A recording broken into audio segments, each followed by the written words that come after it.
All right, so here is our similar triangle problem. So we got a spotlight on the ground shining on a wall 10 meters away, and a man 2 meters tall walks towards the spotlight at a speed of 1.2 meters per second. We need to find out how fast his shadow is going down on the wall when he is 3 meters from the wall. What are your reactions to that? I don't care. You don't care? Why do we want to know this? Because it's fascinating that we can know this. They were talking about derivatives on CBC, and I knew what they were talking about. They were talking about how they could use it to find how much money you would make if you, at the price of the stock. Okay. Which is cool. I was like, I kind of get how that would work. Nice.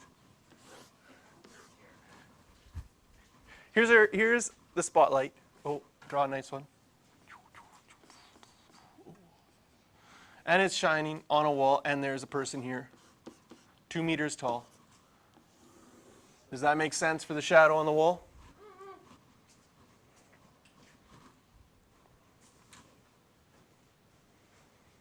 The person's only 2 meters tall. Person is 2 meters tall, and this whole distance is 10 meters. How close? Just over 6 feet. Okay, so they're pretty tall. They're pretty tall. Now what we have to do here is we have to create a relationship, because the height, which is your y value along here, we know that y is a function of time. And this horizontal distance is changing as well, because this person is walking towards the wall.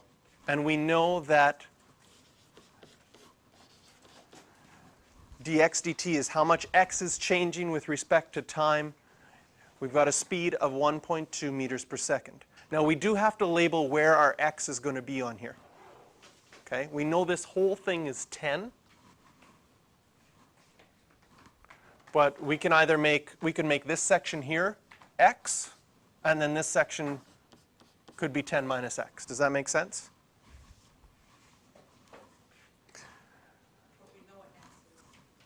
Well, we want to find it when x equals 3. What's happening to x? Is it increasing or decreasing as we get closer to the wall, according to the diagram that we've shown here? It's decreasing. So when he's walking at a speed of 1.2 meters per second, the change of x, because that's what dx dt is a rate of change. The change of x with respect to time is actually going to be negative if we do it this way. Because can you see that x is getting smaller? When we're done, if you would like, we could have labeled this as x and this as 10 minus x. That would be the same thing. Then as he goes, then x would be increasing. And then your dx dt would be positive 1.2. And we'll get a whole different derivative just depending on how you draw the diagram. So it doesn't, neither one is, right or wrong. You might decide one is easier or harder, but we'll do both of them just so you can see. So we'll do the blue one first, where we make x negative 1.2 because it's getting smaller. And then after we can do the red one where the x would be getting positive. So now we want to find this out. We want to find out what dy dt is. By the way, should this be positive number or negative number when we're done? Should be negative because it's decreasing along the wall, right?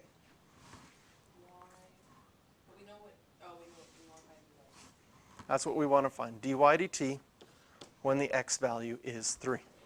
So we need to look at this, and this, by the name of the question, similar triangle problem. We're probably going to have to use similar triangles to figure this out. Similar triangles are when you have two triangles that have the same angles, are the same shape, but just one is bigger than the other.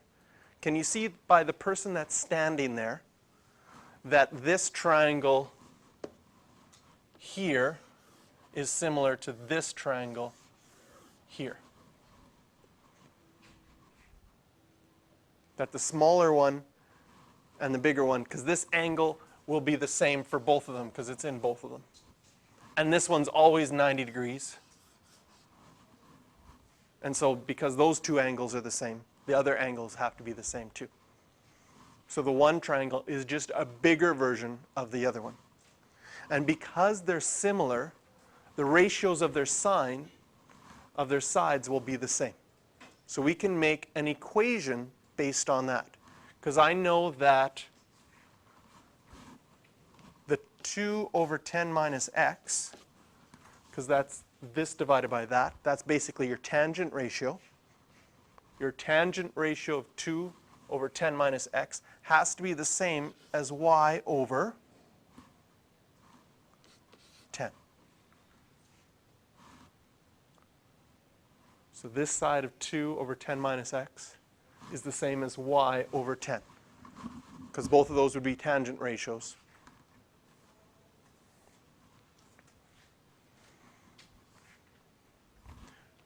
And so if we multiply this out on both sides, I'm going to leave this like this, y times 10 minus x. You could distribute it as well. It'll work out just the same. But this allows me to, when I take the derivative with respect to time of both sides, it'll allow me to do the product rule on the right side.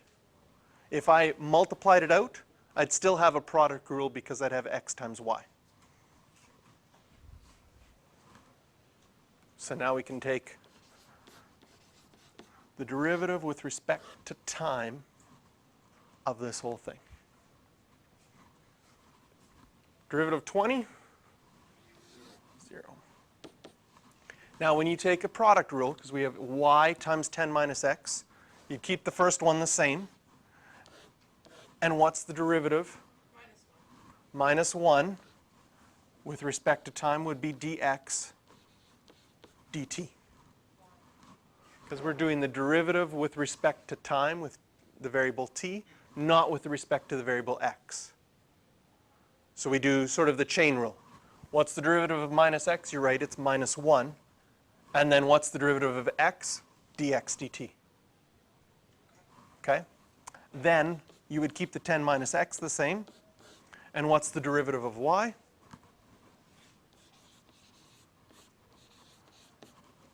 dy dt.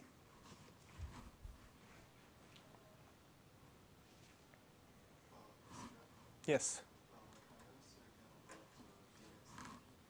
Explain this again. So because we're doing the derivative of the 10 minus x, and the derivative of 10 minus x, well, 10 would be 0. And the derivative of minus x, we normally just did minus 1 because we would do d dx. Okay, but now we're doing d dt. And right at the beginning of the question, we said that y was a function of time because as time goes, x and y change. So because x is a function of time, that means there's some equation here that has the variable t in it. We don't know what that equation is. Okay? When we do the derivative of x with respect to time, we do the chain rule and say, what is the derivative of minus x? It's minus 1. Then what's the derivative of x? That's just dx dt. Now that we have this, I'm going to bring this over to this side. So I'm going to have y times dx dt equals 10 minus x dy dt. And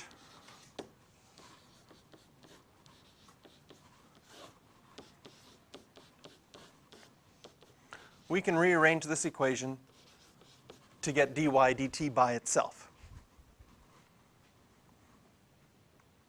Now we plug in things. We know when x is equal to 3. We know dx dt from the equation.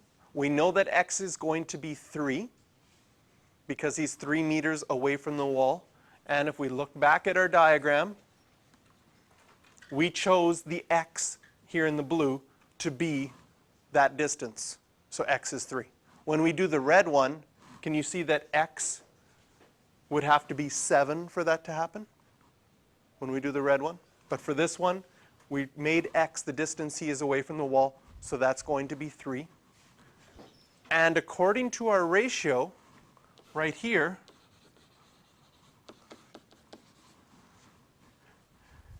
Can you see that this is going to be 20 over 10 minus x? So y is going to be 20 over 7. Because if I plug in 3 for x, I'm going to get 2 over 7 on the left and y over 10 on the right, and I'll multiply by 10, and I'll get 20 over 7 for y. So this is important because we know the value of x, we know the value of y, and we were given dx dt at the beginning. So when we go through everything here, y is 20 over 7, dx dt is negative 1.2, 10 minus 3 will be 7 on the bottom.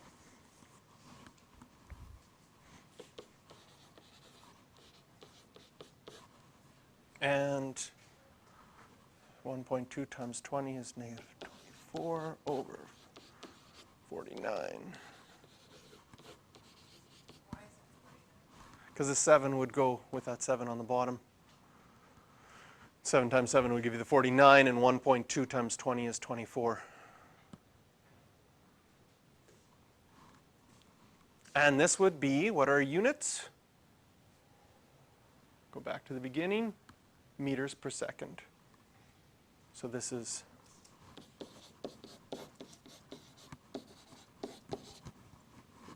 so that shadow is going down at negative 24 over 49 meters per second. So this would be if we set up our diagram that way. We get actually quite a different, our equations are different. Set up the same triangle, same guy here. He's still 2 meters tall, but now we're going to make this x and this 10 minus x. This is still y here. And we still want to figure out things when you're 3 meters away from the wall, but that'll be when x is 7. Okay? We still know that y is a function of time and x is a function of time. Now dx dt is positive 1.2 meters per second because that x value would be increasing as he got closer to the wall. We want to find dy dt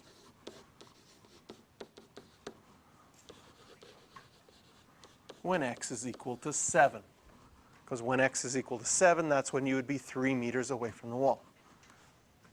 There's some things that happen when we do it this way that I think you might really like, especially with the implicit differentiation, and you'll see. You hate implicit differentiation? Well, you'll see in a second. So we set up our same ratio, that 2 over x has to be the same as y over 10, because that whole side is still 10. Can you see that there's only one x in this equation?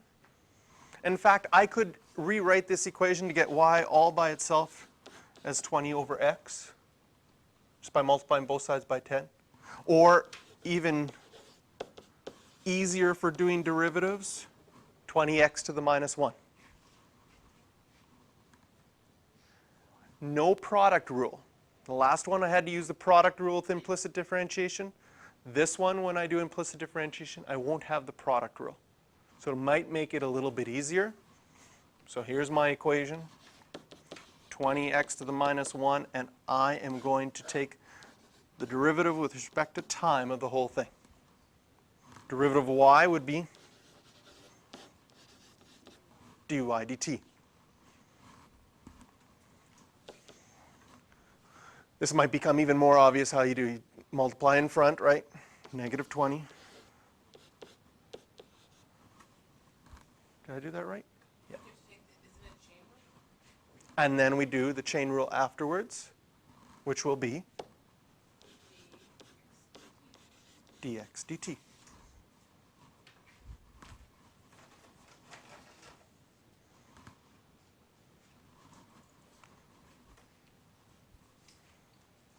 Notice there's no y value that you have to plug in. You don't even have to figure out what y is at that time. We can just plug in our x values. Kind of interesting. So that's one less step by setting it up this way. The derivative was quite a bit different. So dy dt, negative 20.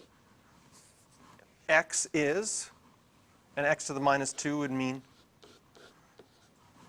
x to the positive 2 on the bottom. And now we're finding when x is 7.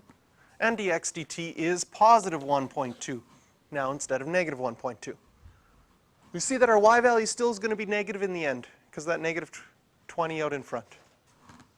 We're still going to get 49 on the bottom, 7 squared. And 1.2 times 20 is still 24.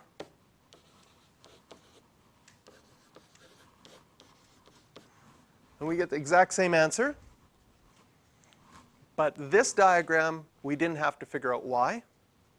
And we didn't have to use the product rule when we did implicit differentiation. Does that make it better?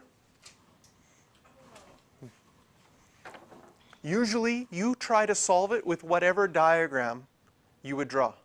And you won't know which diagram is better until you've solved the equation both ways. Right? So it's good to see both because you don't know what you're going to draw when you start and whether one is going to be better than the other, but you need to have the skills to be able to solve it with whatever diagram you've drawn. So I just did 2 different ways of drawing it. And whatever you draw, you're going to have to work with that. If it gets way too complicated, you might go back and say, I'm going to try drawing my diagram a different way. And that may help, but it may not. So we are going to work on some of these questions now.